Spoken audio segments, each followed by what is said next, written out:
प्रशंसा की जब बात करता हूँ तो आप ध्यान रखिएगा, दूसरों के प्रति सद्भावना के अपनेपन के तरंग को दुनिया का कोई भी जीव महसूस कर सकता है, और वो जीव आपके उस व्यवहार के अनुरूप प्रतिक्रिया भी दिखाते हैं। अब ये बेल जोत रहा था और जोत करके हल जोत रहा था, तो उस समय में हल जोतते जोतते लगा कि इतनी गर्मी लग रही है, मुझे इतना पसीना आ रहा है, फिर भी ये बेल इतना मेहनत कर रहा, मेरे आगे आगे चल रहा, मेरे आगे आगे चल रहा है।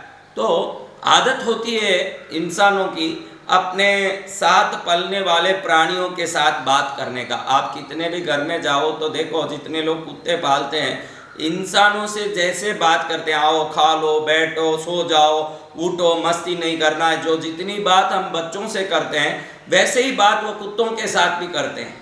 कुत्ते को भी थोड़े दिन में अच्छे से उस भाषा का ट्रेनिंग हो जाता है, जो जिस भाषा में बोलता है उसको बोलते ही ये उठ के आता है, जाओ टॉमी बॉल लेके आओ, तो तुरंत वो बॉल लेके आता है, जाओ टॉमी ये काम करो तो तुरंत करता, टॉमी जाओ भोजन कर लो तो तुरंत जाके अपने थाली में वो मुंह लगा के खाने लगता है। तो पशु भी सब कुछ समझता है। ये किसान ने अपने बैल को चलते चलते पसीने में लपटते देखा तो कहा कि भाई तू बहुत मेहनत करता है, तू मेरे लिए बहुत अच्छा है। बैल ने ये बात सुनी, सुन के सोचा चलो मेरा मालिक मेरे प्रति सद्भावना तो रखता है, मेरे प्रति अच्छे भाव तो रखता है। तो बैल थोड़ा खुश हुआ।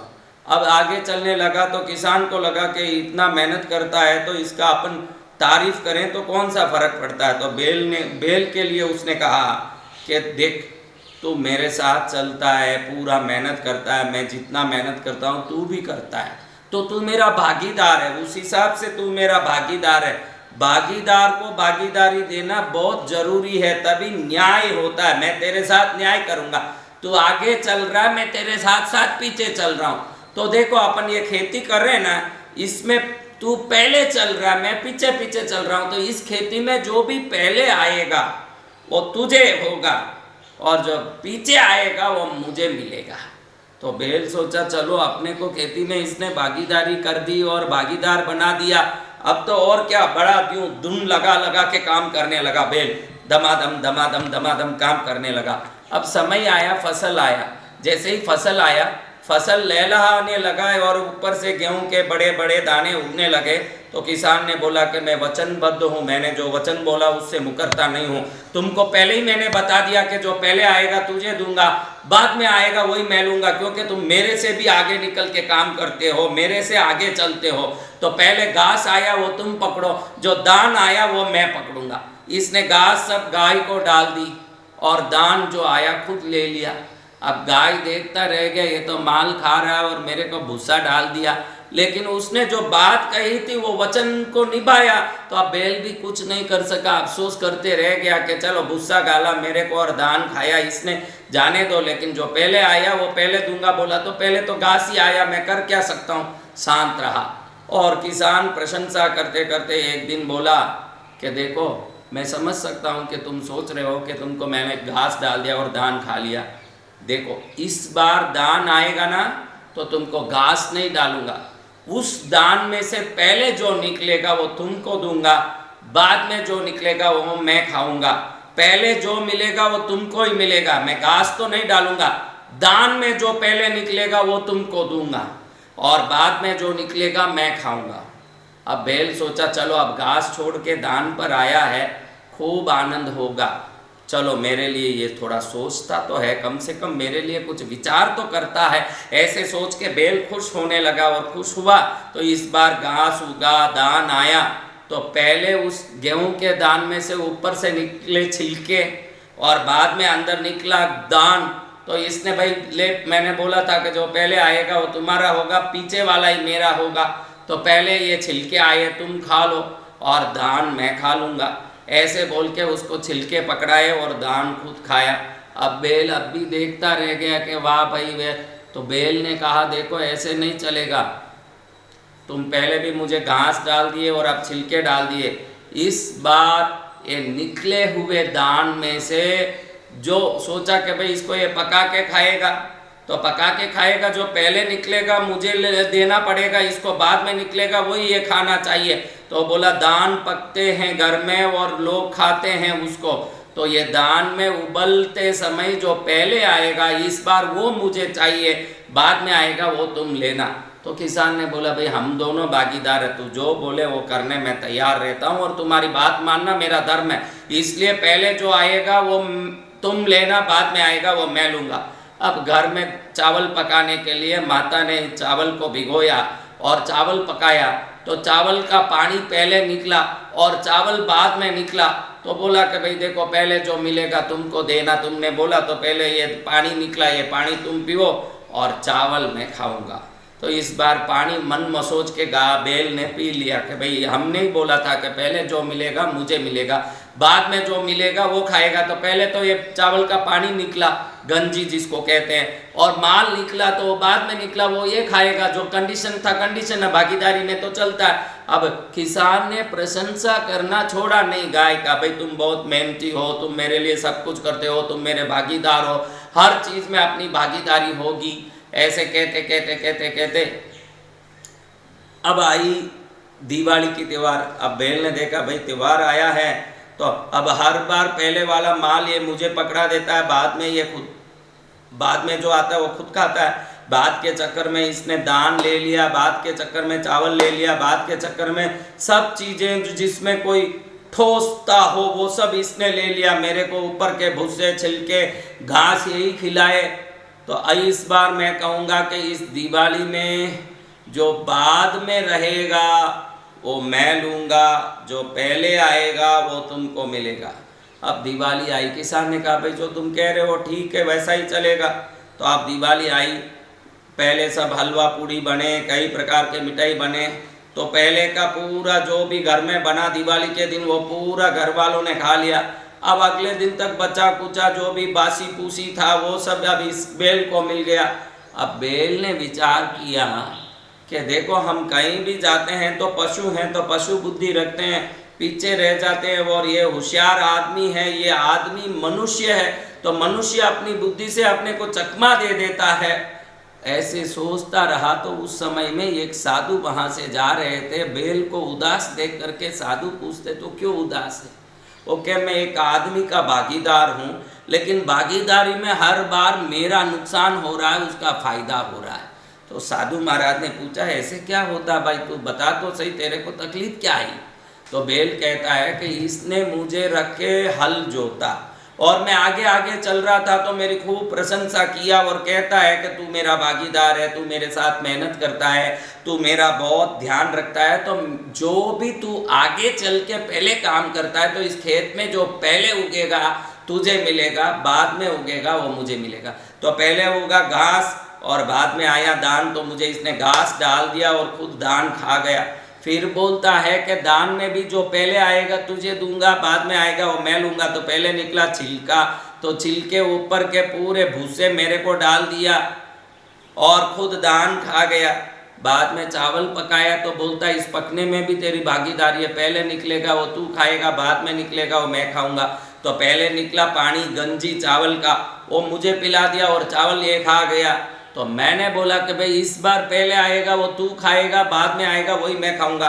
तो दिवाली आई, पहले ताजी ताजी मिठाई और ताजे मसाले ये खा गया और बासी जितने कचरे थे मेरे को पकड़ा दिया। तो मेरी पशु बुद्धि को सोच के मैं रो रहा हूँ कि इंसान कितना होशियार है कि अपने बातों से दुनिया को जीत लेता है, प्रशंसा भी मेरी खूब करता है, लेकिन नुकसान मेरे को ही होता है और फायदा ये उठाता है। तब साधु महाराज ने बोला देखो जो दिखता है वो वस्तुतः सत्य नहीं होता। तुम ही सोचो कि जिस आदमी के साथ तुम काम कर रहे हो उस आदमी के बारे में सोचो। उसने पहले तुम्हारे से दान ले लिया, घास दे दिया, तुम्हारे से छिलका दे दिया और खुद दान ले लिया, तुम्हारे को चावल पकाया हुआ पानी दे दिया, खुद चावल ले लिया।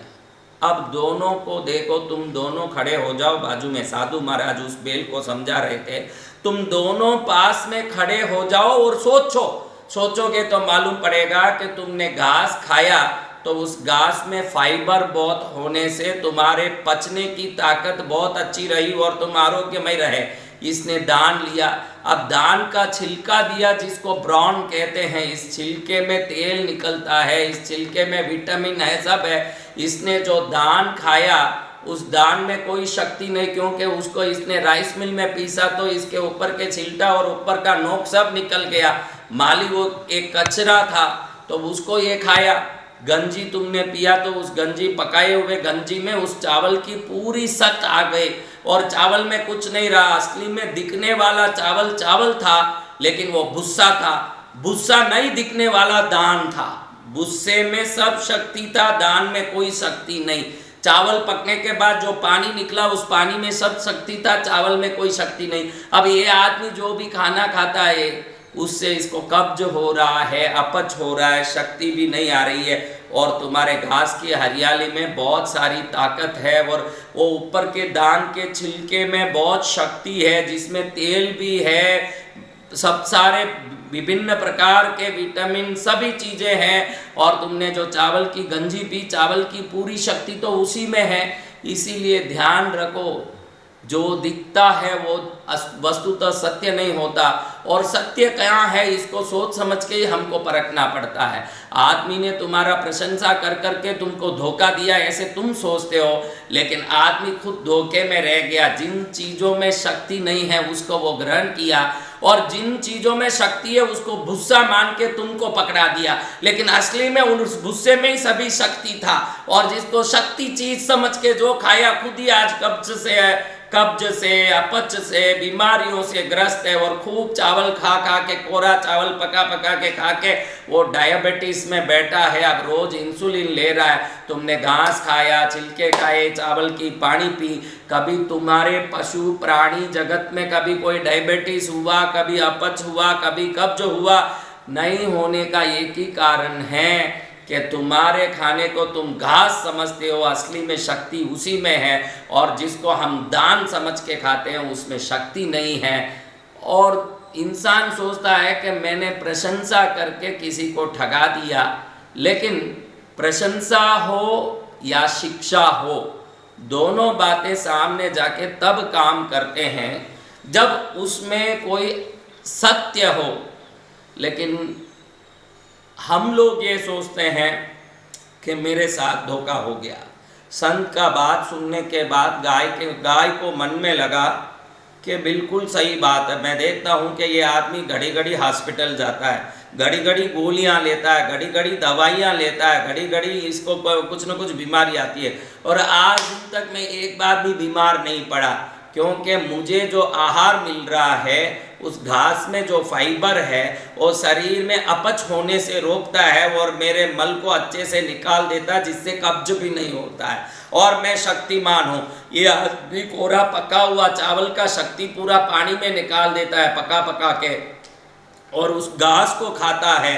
तो जिस घास को खाने से कुछ नहीं मिलेगा, उस घास को खा के ये क्या कर पाएगा? अब बेल को समझ आया कि व्यक्ति ने मुझे भूसा समझ के डाला, असली में शक्ति तो यही है। और जिसको दान समझ के खाया उससे नुकसान तो उसी को है। प्रशंसा करके मुझे ठगाने की कोशिश किया, लेकिन खुद ही ठग गया। अब बेल को खुशी हुई तो संत को बेल ने धन्यवाद दिया, और संत ने कहा, देखो तुम अपने जीवन में कमी है ये सोचोगे तो कमी में ही रह जाओगे, और प्रशंसा की बातों से तुम बस में हो गए और उसने जो बोला उसको माना। ये तुम्हारी गलती है। न्याय और अन्याय को तुमको भी परखना चाहिए। ये अलग बात है कि उसने तुमको धोखा देने के चक्कर में खुद ही धोखे में रह गया। फिर भी प्रशंसा के भाव से जो व्यक्ति झुक जाता है उसके साथ धोखा होने की संभावना हरदम बनी रहती है। तो आज की तारीख में ये बहुत ज़्यादा इस दुनिया में चल रहा है। मैं कहना चाहता हूँ कि आज के तारीख में हमारे बगल में कौन कौन चूरी लेके बैठा है और मुंह में मिठास किस किस के हैं ये बोल ही नहीं सकते। इतने ज़्यादा आजकल बातों की मिठास बढ़ चुकी। इसलिए हमको चाहिए कि हम हर वस्तु की असली तत्व को समझ के चलें, बातों में न जाएं। आज के इस जीवन में दो प्रकार की तकलीफ है। एक तो आज का युवा वर्ग किसी को इज्जत नहीं देता है, और एक वर्ग है जो बिना काम की प्रशंसा करना, झूठ बोल के फंसाना ये काम करता है। एक जगह जितना होना चाहिए उतना संस्कार युक्त विनय नहीं होता है, एक जगह नहीं होना चाहिए उससे ज़्यादा झूठा विनय होता है। ये झूठा मीठी बात बहुत फंसाने का कोशिश करता है, और ये तिरस्कार और विनय रहित जीवन बहुत ज्यादा दुख लेके आता है।